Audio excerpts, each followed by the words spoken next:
गंगा वर्णन। सायंकाल का समय था, सूरज ढलने को आया। महाराज श्री गंगा किनारे रेत पर बैठे थे और निरंतर गंगा जी को निहार रहे थे।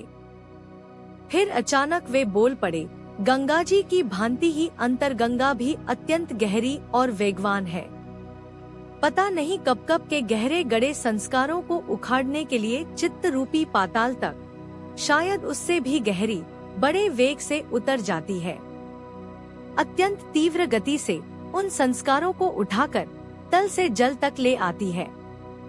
सच पूछो तो अंतरगंगा कहीं अधिक गहरी है। उसकी कई क्रियाएं इतने गुप्त रूप से चलती हैं कि साधक को भी पता नहीं चल पाता। जिस प्रकार गंगा जी किसी बड़ी चट्टान से टकराकर शोर करती है, ऐसे ही संस्कारों के उदार तथा प्रकट हो जाने पर उन अवरोधों के कारण कई प्रकार की क्रियाएं प्रकट करती हुई अंतरगंगा आगे बढ़ती है। गंगा जी तो चट्टान से टकराती रहती हैं, फिर भी चट्टान वहीं बनी रहती है, किंतु अंतरगंगा अवरोध को हटाकर ही दम लेती है। ऐसी पौराणिक कथा है कि जब भगीरथ जी गंगा जी को पृथ्वी पर लाए तो सर्वप्रथम वह शंकर जी की जटाओं में गिरी, फिर उसका प्रवाह आरंभ हुआ।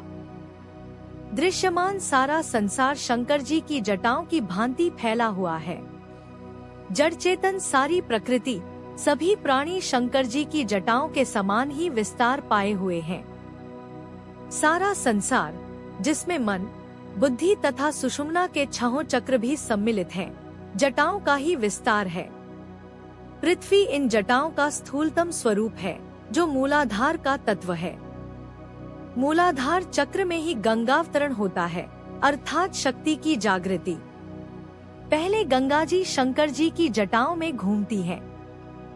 कुंडलिनी को पहले अपने कुंडल खोलने के लिए घूमना पड़ता है, फिर उसका सुषुम्ना में प्रवाह आरंभ हो जाता है।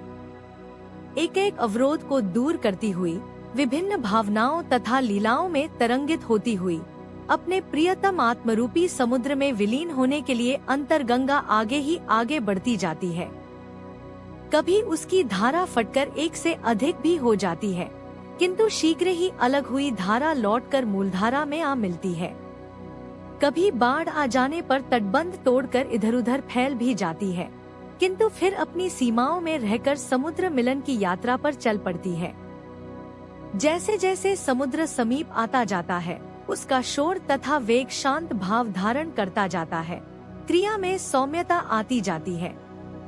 गहरे उतरकर संस्कार नाश का कार्य भी पूरा हो जाता है, किंतु अंतरगंगा में प्रियतम मिलन की उत्कंठा तथा आनंद बढ़ता जाता है।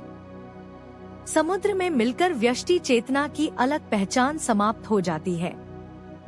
कल तो आपने शक्ति को गरुड़ जी बनाकर आकाश में उड़ाया था, किंतु आज उसे गंगा जी बनाकर पाताल तक गहराइयों में उतार दिया।